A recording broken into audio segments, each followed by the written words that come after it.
Bem-vindos ao briefing de amanhã. Nós analisamos o que aconteceu hoje para você entender o que vem por aí. Se você gosta de análises diretas sobre tecnologia e IA, já deixe seu like e se inscreva no canal porque o tema de hoje é crucial. Vamos direto ao ponto. A pergunta que define o futuro da tecnologia é essa: quem está vencendo a guerra pela inteligência artificial? Os Estados Unidos ou a China? Beleza, vamos fundo nisso. Por décadas, a gente se acostumou com a dominância tecnológica americana como um fato. Bom, essa era acabou. A disputa pela IA hoje vai muito além do mercado. Ela se tornou um campo de batalha geopolítico que vai definir o próximo século. E olha só, o ponto de virada aconteceu agora, em 2024.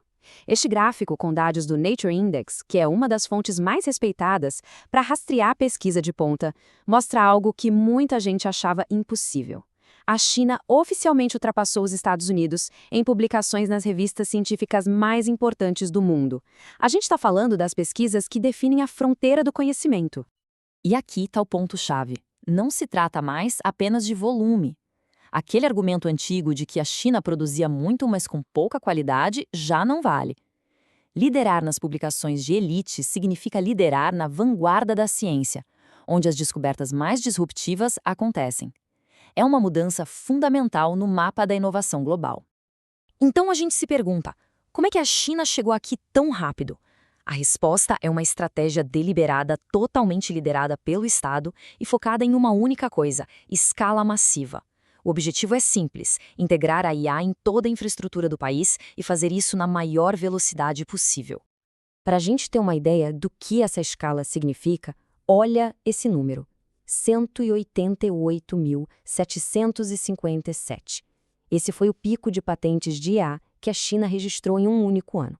É uma subida meteórica, uma verdadeira avalanche de propriedade intelectual projetada para dominar o ecossistema. Agora, o que esse gráfico mostra de um jeito muito claro é o contraste. A curva da China é quase vertical, um crescimento exponencial agressivo. Já dos Estados Unidos é uma linha estável, quase plana. São duas filosofias de inovação completamente diferentes em ação, e a gente vê isso visualmente. Então, vamos quebrar essa estratégia chinesa em partes. Primeiro, velocidade e volume, como a gente viu. Segundo, domínio em áreas-chave, como a IA generativa, a tecnologia por trás do ChatGPT, onde ele já detém 70% das patentes globais. E terceiro, aplicação industrial massiva em setores críticos como energia, finanças, telecomunicações. A prioridade máxima é a integração nacional. Ok, e do outro lado, qual é a resposta americana? A estratégia dos Estados Unidos é um jogo diferente, um jogo de longo prazo. Em vez de competir em volume, o foco é na inovação profunda, naquela inovação fundamental que cria plataformas tecnológicas inteiramente novas e redefine as regras do jogo. E essa tabela resume a diferença perfeitamente. A China joga o jogo do volume, da velocidade de aplicação e da amplitude. Os Estados Unidos jogam o jogo da profundidade, do impacto de longo prazo e da inovação fundamental. Não é uma questão de qual é melhor, mas sim de duas visões de mundo completamente distintas sobre como construir o futuro. E aí a gente entra na questão da qualidade dessas patentes. Embora os Estados Unidos registrem menos, uma proporção muito maior delas, 88%, continua ativa. O que isso sugere? Um foco estratégico em inovações que têm valor duradouro, que são a base para outras tecnologias, e não apenas um volume para registrar a propriedade intelectual. Mas olha, toda essa conversa sobre pesquisa, patentes, é abstrata. Nada disso funciona, nada disso vira realidade sem o hardware, sem a peça física que dá poder para a IA. E isso nos leva ao verdadeiro gargalo da disputa: a guerra dos chips. Percebendo que sua vantagem estratégica estava no hardware, os Estados Unidos lançaram uma contraofensiva. E aqui a gente vê a grande virada. A resposta não veio com mais patentes, mas com uma política industrial massiva para proteger a base de toda a sua inovação. A arma principal dessa estratégia é o Chips and Science Act. De forma bem direta, é uma lei federal criada com o objetivo de trazer a pesquisa e, mais importante ainda, a fabricação de semicondutores de volta para o solo americano, usando um investimento governamental gigantesco. E quando a gente fala em gigantesco, não é exagero. Estamos falando de 280 bilhões de dólares. Esse é o valor que a lei autoriza. É um sinal claríssimo do quão a sério os Estados Unidos estão levando essa competição, apostando na sua capacidade industrial para manter a liderança. Os objetivos são muito claros: 39 bilhões de dólares em subsídios diretos para novas fábricas, um crédito fiscal de 25% para a compra de equipamentos e um foco explícito em fortalecer a cadeia de suprimentos americana para, claro, conter o avanço chinês.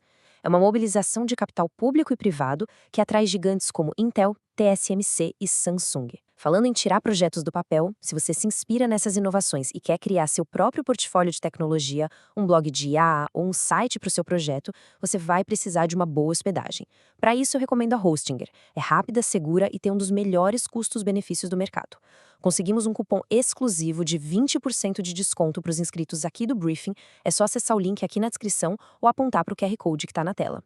Beleza, voltando para nossa análise. O que tudo isso significa, no fim das contas, para o futuro da tecnologia?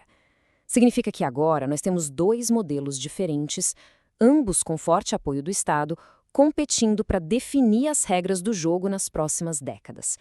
E essa tabela resume bem os dois caminhos. De um lado, o modelo chinês, liderado pelo Estado, focado em integração nacional, velocidade e escala. Do outro, o modelo americano, uma parceria público-privada, focada em segurança da cadeia de suprimentos, inovação fundamental e resiliência. O mundo inteiro está de olho para ver qual deles vai se tornar o padrão. E o que está em jogo aqui é gigantesco. Essa citação do Quincy Institute, um centro de estudos, resume a situação de uma forma brutal. A liderança científica sustentou a primazia econômica e militar americana desde a Segunda Guerra Mundial. Essa era está terminando. O que a gente está testemunhando é uma mudança histórica na dinâmica do poder global. E isso tudo nos deixa com a grande pergunta para o futuro. Com dois modelos tão poderosos e diferentes competindo cabeça a cabeça, qual deles vai ser o sistema operacional que vai guiar o desenvolvimento tecnológico do mundo nas próximas décadas? A resposta para essa pergunta vai definir não só a tecnologia, mas a economia e a geopolítica. Obrigado por assistir ao Briefing. Se esse vídeo te ajudou, não se esqueça de deixar o like e se inscrever para não perder a análise de amanhã. Até a próxima.